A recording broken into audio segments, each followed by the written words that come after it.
Hello student, my name is Nandini. स्वागत है आप सभी का एक बार फिर से हमारे इस न्यू करंट अफेयर सेशन में। आज के सेशन में हम चर्चा करेंगे पाकिस्तान में कंडक्ट की गई एससीओ समिट के बारे में। क्या क्या इंपॉर्टेंट बातें रही इस एससीओ समिट में, क्या क्या हुआ, उन पर भी आज के सेशन में हम चर्चा करेंगे। साथ ही एस जयशंकर प्रसाद ने क्या कहा, शहबाज शरीफ ने क्या कहा, उन पर भी हम बात करेंगे। उससे पहले मेरी आपसे एक छोटी सी रिक्वेस्ट है, अगर आप हमारे चैनल पर नए हैं तो चैनल को सब्सक्राइब कर लीजिए, वीडियो को लाइक कर दीजिए, क्योंकि जितने लोग भी वीडियो देखते हैं बहुत कम लोग होते हैं जो चैनल को सब्सक्राइब करते हैं। तो चलिए स्टार्ट करते हैं। इस बार की एससीओ समिट की होस्टिंग पाकिस्तान के द्वारा की गई है। पाकिस्तान के द्वारा भारत के प्रधानमंत्री पीएम मोदी को भी इसमें इनवाइट किया गया था, लेकिन भारत की ओर से भारत के विदेश मंत्री एस जयशंकर प्रसाद को इसमें भेजा गया, जिस पर मैंने एक वीडियो भी बनाई है कि कैसे उन्होंने इनवाइट किया, भारत ने कैसे फैसला लिया है जयशंकर प्रसाद को भेजने का। इस पर मैंने एक डिटेल वीडियो बनाई है। अगर आपने वो वीडियो नहीं देखी है तो उस वीडियो को जाकर आप जरूर देखिए। और पाकिस्तान में चल रही इस एससीओ समिट की बैठक को अटेंड करने भारत की ओर से विदेश मंत्री एस जयशंकर प्रसाद पहुंचे।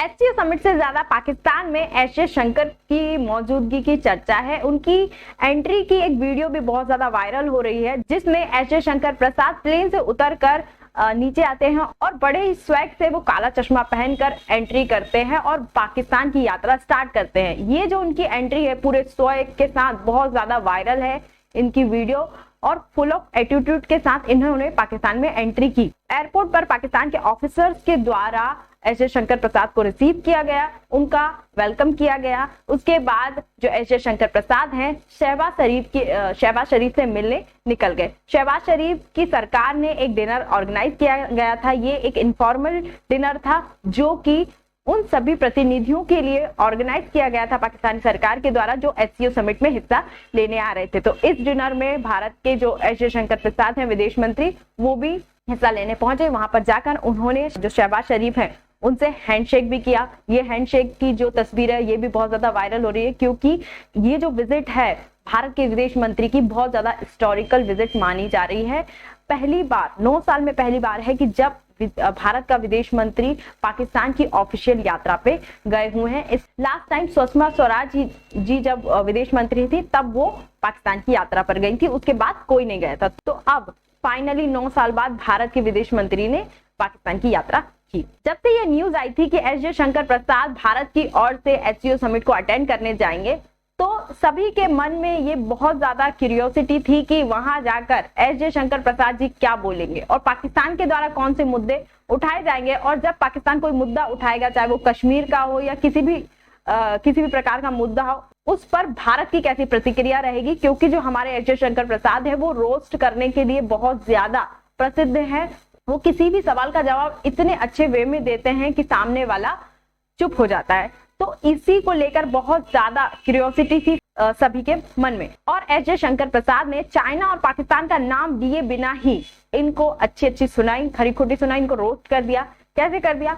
पाकिस्तान का नाम लिए बिना ही एस जयशंकर प्रसाद ने अलगाववाद, आतंकवाद का मुद्दा उठाया और उन्होंने कहा कि जो आतंकवाद है, जो टेररिज्म है, उसके साथ ट्रेड नहीं किया जा सकता। और अगर किसी भी देश के साथ अगर आप अच्छे संबंध बनाना चाहते हैं, किसी भी प्रकार के संबंध बनाना चाहते हैं, तो आपको पहले उस देश का भरोसा जीतना होगा। और अगर हम पाकिस्तान की बात करें तो पाकिस्तान पर भरोसा करना बहुत ही ज्यादा मुश्किल है। हमने जब भी पाकिस्तान पर भरोसा किया है, पाकिस्तान ने हमें धोखा ही दिया है। चाहे वो कारगिल युद्ध हो, मुंबई अटैक हो जो 26/11 हुआ था, और चाहे वो लाहौर समझौते को तोड़ना हो, हर बार पाकिस्तान की ओर से धोखा ही दिया गया है। इसीलिए एस जयशंकर प्रसाद कह रहे हैं कि देशों के बीच संबंध तभी अच्छे होते हैं जब उनके बीच भरोसा व विश्वास होता है। और एससीओ ऑर्गेनाइजेशन में जितने भी देश हैं उनके बीच सहयोग को बढ़ाने के लिए आपसी समझ और विश्वास की बहुत ज्यादा जरूरत है। साथ ही चाइना को भी यहाँ पर रोस्ट किया।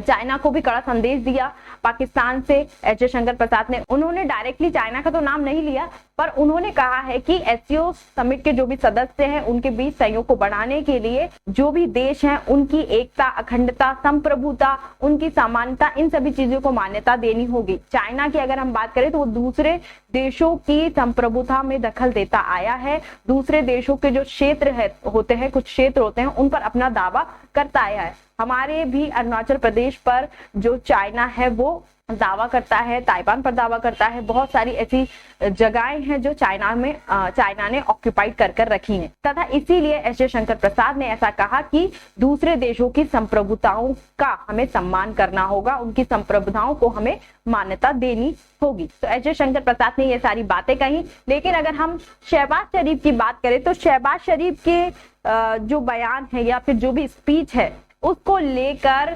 पाकिस्तानी खुश नहीं है। उन्होंने कहा है कि जो शहबाज शरीफ की जो भी स्पीच थी बहुत ज्यादा कमजोर थी और पाकिस्तानी जनता को शहबाज शरीफ की स्पीच नहीं पसंद आई है। क्यों पसंद नहीं आई है? क्योंकि उन्होंने भारत के बारे में कुछ नहीं बोला है और ऐसा कुछ भी बड़ा बयान उनके द्वारा नहीं किया गया है। बड़ा बयान देने से, भारत के खिलाफ कुछ भी बोलने से वो बचते नजर आए इस एससीओ समिट में। उन्होंने अफगानिस्तान के द्वारा जो आतंकवाद फैलाया जा रहा है उसके संबंधित मुद्दा उठाया। उन्होंने कहा है कि अफगानिस्तान जो सीपैक चल रहा है, चाइना पाकिस्तान इकोनॉमिकल कॉरिडोर, उस कॉरिडोर पर जो आतंकवाद फैलाया जा रहा है उस पाकिस्तान ने उसका जिम्मेदार अफगानिस्तान को ठहराया है। इसके अलावा और कोई बड़ा मुद्दा शहबाज शरीफ ने नहीं उठाया। जैसे जम्मू कश्मीर का मुद्दा वो हर जगह जाके उठाते हैं, यूएन में जाकर भी उठाया, तो अपने देश में उठाने से वो हिचकिचा रहे। वैसे भी अगर दोनों देशों के प्रतिनिधियों की बात करें, चाहे पीएम की बात करें, शहबाज शरीफ की बात करें पाकिस्तान के, या फिर हमारे विदेश मंत्री की बात करें, दोनों देशों ने एक दूसरे पर कटाक्ष करने से या फिर एक दूसरे के खिलाफ कुछ भी बोलने से परहेज किया। वहीं अगर हम चाइना की बात करें तो चाइना की मीडिया में इस बात को लेकर गुस्सा है, इस बात को लेकर ज्यादा चर्चा है कि इंडिया एससीओ समिट को या फिर एससीओ ऑर्गेनाइजेशन को लेकर कुछ ज्यादा इंटरेस्टेड नहीं दिखाई दे रहा है, ऐसा चाइना का कहना है। अब ऐसा चाइना क्यों कह रहा है? क्योंकि अभी रिसेंटली जो एससीओ समिट हुई है उस एससीओ समिट में पाकिस्तान की ओर से हमारे प्रधानमंत्री मोदी जी को इनविटेशन भेजा गया था। उन्होंने अनऑफिशियली भी ये कहा है एक इंटरव्यू में कि अगर मोदी जी आते तो और भी अच्छा होता। ठीक है, तो जो इनविटेशन भेजा गया था वो हमारे प्रधानमंत्री को भेजा गया था, लेकिन तो प्रधानमंत्री की जगह पर एस जयशंकर प्रसाद गए। साथ ही जब भारत के द्वारा एससीओ समिट कंडक्ट कराई गई थी वो एससीओ समिट भारत ने वर्चुअल रखी थी, फिजिकल नहीं रखी थी। एक वीडियो कॉन्फ्रेंस के द्वारा एससीओ समिट के जितने भी मेंबर हैं उनको कनेक्ट किया गया था और कुछ ही घंटों में इस एससीओ समिट को समाप्त कर दिया गया था। एक वर्चुअल मीटिंग के थ्रू भारत ने ये एससीओ समिट कंडक्ट की थी, होस्टिंग की थी उसके। ठीक है, तो इन दोनों चीजों को लेकर चाइनीज मीडिया कह रही है कि भारत इतना ज्यादा इंटरेस्टेड नहीं दिखाई दे रहा है एससीओ समिट को लेकर। लेकिन अगर हम भारत की पक्ष की बात करें, क्या भारत सच में इंटरेस्टेड नहीं है एससीओ समिट को लेकर? तो ऐसा हो सकता है, क्योंकि अगर हम एससीओ समिट के सदस्यों की बात करें तो इसमें जो सदस्य देश हैं चाइना, पाकिस्तान, ईरान, इन देशों की जो विचारधारा है, इनके जो इंटरेस्ट हैं वो भारत के इंटरेस्ट से बहुत ज्यादा अलग हैं। दोनों जो भी देश हैं एससीओ समिट के, उनके इंटरेस्ट भारत के इंटरेस्ट से मेल नहीं खाते। एक ही जो देश है जिसके साथ भारत के अच्छे संबंध है वो है रशिया, है ना, और रशिया भी उतना ज्यादा इंटरेस्टेड नहीं दिखाई दे रहा है इस एससीओ समिट को लेकर, क्योंकि उन्होंने भी किसी बड़े लीडर को एससीओ समिट में हिस्सा लेने नहीं भेजा है। ईरान की ओर से भी कहा गया था कि कोई बड़ा राष्ट्रीय अध्यक्ष आएगा, लेकिन एंड मौके पर उनका प्लान चेंज हो गया और उन्होंने भी अपने छोटे मोटे अधिकारी को इस एससीओ समिट में हिस्सा लेने भेज दिया। तो जो भी देश आते हैं एससीओ समिट के एससीओ ऑर्गेनाइजेशन के अंतर्गत, उनकी विचारधारा और भारत की विचारधारा पूर्व और पश्चिम के समान है, जो कभी मेल नहीं खाती। इसलिए हो सकता है कि भारत इसमें लेस इंटरेस्ट दिखा रहा है, लेकिन भारत इसके चार्टर से बंधा हुआ है, इसके प्रति प्रतिबद्ध है, इसलिए वो जो सारी फॉर्मेलिटीज है वो उनको पूरा करना भारत की